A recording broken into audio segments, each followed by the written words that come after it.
Howdy everybody, welcome back for the fourth and final section of this template's overview. One immediate thing that you will run into, and I've tried to fix it, I can't fix it. It's something to do with Unreal Engine, and your version might not do it at all. But the nav mesh right here likes to glitch out, and the green area that actually registers will be halfway over. In order to fix that, highlight your nav mesh and move it just a little bit, one direction, and hit Save All. And this is a NPC spawner right here. This is what spawns the NPCs that you're gonna see. This is your save testing area. These locations are save points. When you start a new game or you save a spot, once it's loaded, you're going to show up at that same spot. This is your spell teacher. You can add spells right here. She has 3 spells. This is your quest giver. You can add quests right here. And you can also progression lock quests. And I think he's going to ask for 4 of these for the progression test. So save all. This is another quest giver with a kill progression quest, and we have crafting areas and a merchant. And of course a flight master, so you can fly over to other areas of the template. So with that said, let's jump right in and take a look at all of them.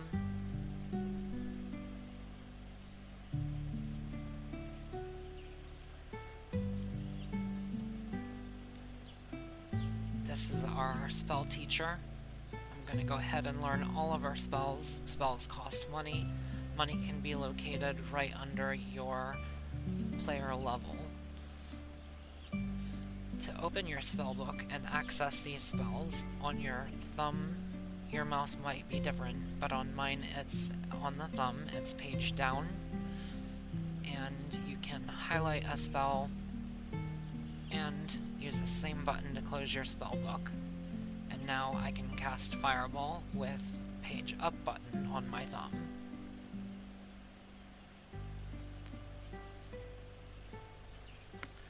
The save system is pretty straightforward. You run up to it, you interact, save to slot.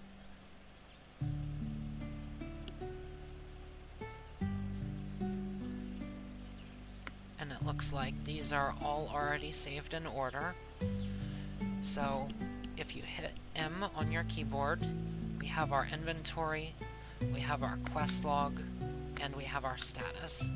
Status shows basically everything that the character has. You can set your health regen. We'll go into that in a different tutorial. But we also have load game. So if we load from slot, I have the 3rd spot preloaded on here. Then we're at the 3rd save testing area. If we load game again and go to the 1st one, then we're back at the 1st area. This also saves items, experience, and everything else. Moving on to quests. When you interact with the quest giver and you hover a button, it's going to give you an explanation for the quest. It's going to tell you what items are needed to complete the quest, and it's going to tell you what your rewards are. In this case, we get cornberry, a sword, and a little bit of money. So let's pick up these 4 melons.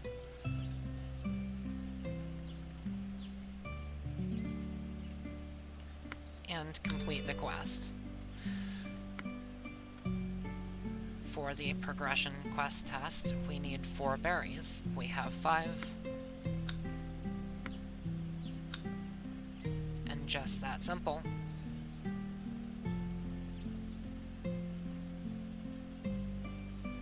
This one has a kill quest test. He wants us to hit the training dummy 5 times. The action bar is 10 icons, 10 items, and you can go through it by scrolling your mouse up or down, Minecraft style. Now that I'm over the sword, it spawned the sword to the player, and it wants us to hit this training dummy 5 times. 2, 3, 4, 5. And just like that, we've completed a kill quest.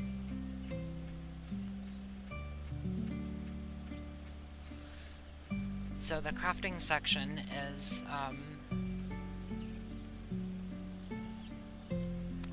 there's 2 main crafting sections. One is for fire, one is for cookables, and one is for weapons. In this case, I didn't have any extra regions, so we're making a sword out of watermelons. I don't know how that works, but it can only be done at the crafting table, because, of course, you don't need a fire to make a sword. Well, I guess technically you would in real life, but we're not doing that. This is a fantasy world. And then at the fire, we need 2 watermelons to make a health potion. So this is a simple template. You cannot use, say, 2 corn and 1 apple to make a potion. It needs to be 2 or 3 corn only. It's not going to register with multiple items. And the same with the quest system. You can't have a sword and a hoe and 4 watermelons to complete a quest. It has to be just a sword, or just a hoe, or just 4 watermelons. And last but not least, the merchant. The merchant has 2 boxes. This is to be sold. This is what's in your inventory and what you can sell.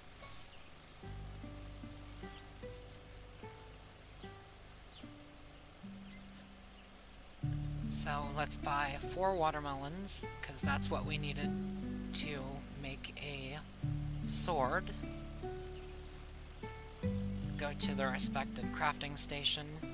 Oh, 2 watermelons.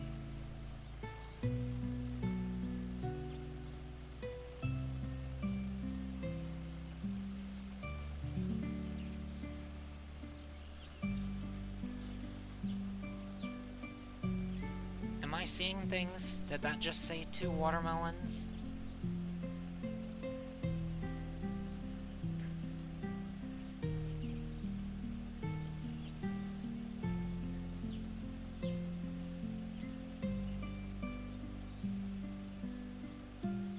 No, I guess it said 4. Well, now we have 2 swords to run over to the combat testing area.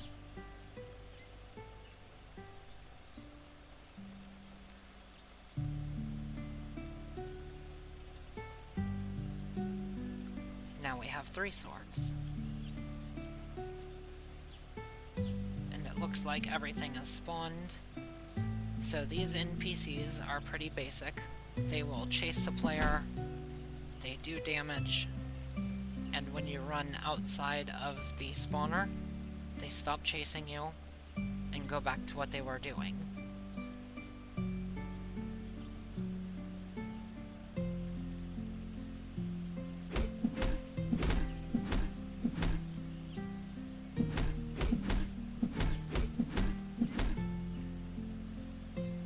Use our potions.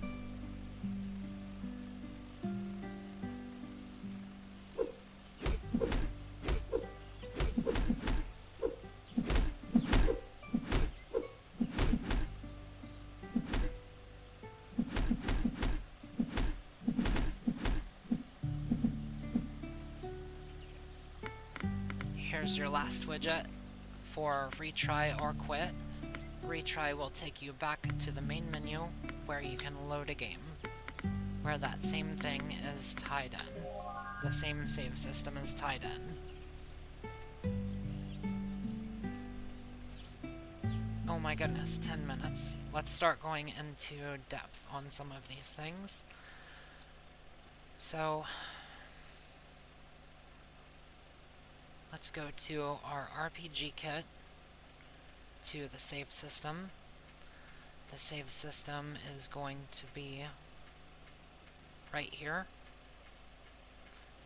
Here is your save point, and it's going to handle your widgets, the location, and it's going to handle your UI and set some variables on your player. This is your save game. This holds all the variables that you want to save. And on this blueprint, the actual saving itself is going to be handled in the game mode. So if you want to add a variable or delete a variable, it's all going to be right here. This is a sound that you're playing, which is actually stored on the player reference up here at the beginning. Sword swish, level up, saved. So if you want a different sound when you're saving a game or loading a game, then you'd change this variable right here. This spot handles saving, and down below handles loading.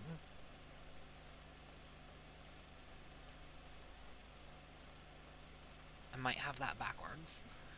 But moving on, our spell teacher. To add spells to her, scroll down to spells expected. You can add or remove spells right here, and the main part of this will be set in our spells system, magic system, and it's the same story with a info struct and a spell type, spell info, spell names. So to add one, you have to add first a blueprint. We can go more in, we'll do more on this in a different tutorial, but you have to add the name and then add the proper data for the data table. On your quest giver, you can add your quests right here, and this is going to be under quest system right here. Same thing, you've got a data table, and then you've also got the quest list, and you can rename these however you want. This is just the easiest way to do it for a small simple RPG template. You can write 9,999 quests. You add it here with, say, 0006, and then you go to your data table and you fill out the appropriate information right here, just like we do with our item info.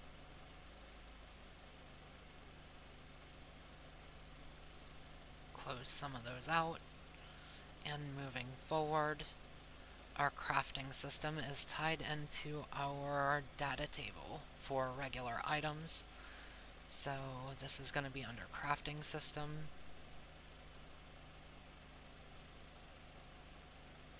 Blueprints, crafting stations. The crafting station itself handles variables such as pulling the widgets, and if it's a fire crafting station or if it's a crafting table, it is set on a collision box, and if you have any problems, change these variables so that they reset faster. On collision resets end overlap, and end overlap resets on collision. And crafting widgets, this is going to be in your player blueprint itself, which is where the meat of this system is actually stored. Yes, I have player blueprint open, and craft item. This is where you'll be crafting an item. It pulls your item info. Make sure that the keys and values are met. You have everything you needed. Your requirements are met. Greater than or equal. True. Then add your item and remove the existing regions right here. Moving on to the merchant. The merchant is kind of its own animal. You can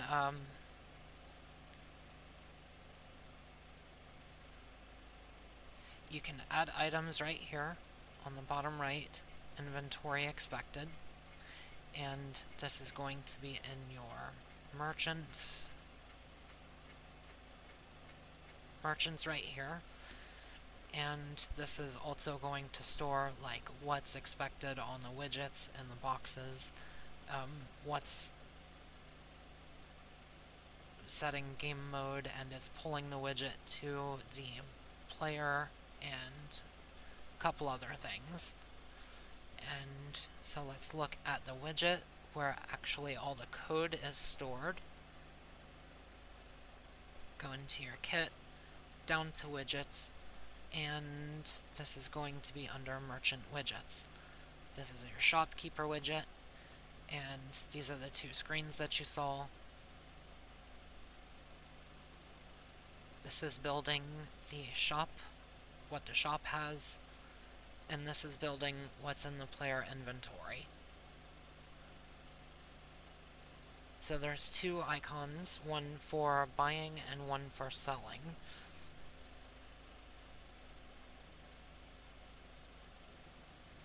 This one is for selling.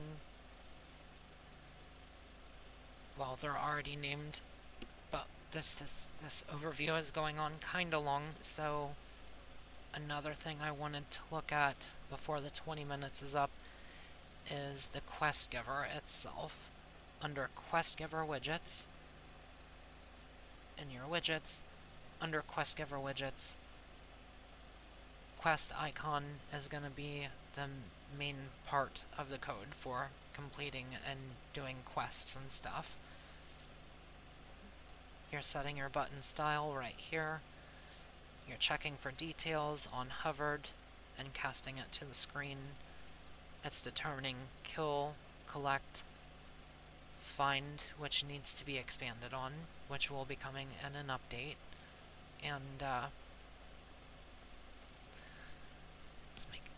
it's making sure all your keys are met, and if you have met all the requirements for the quest, it's rewarding the player right here, greater or equal, true, and it's pulling the quest info for the item and removing accepted quests and adding to completed quests, and then it's rewarding the player with experience and gold and removing the items from the required items. Here's gold. Gold, experience, and adding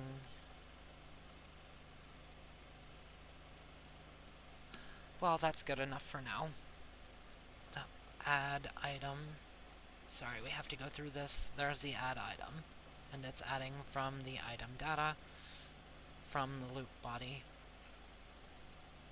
And your kill quest is going to be up here. If you've hit something or killed it enough times, then it's going to the player reward loop down below, right here.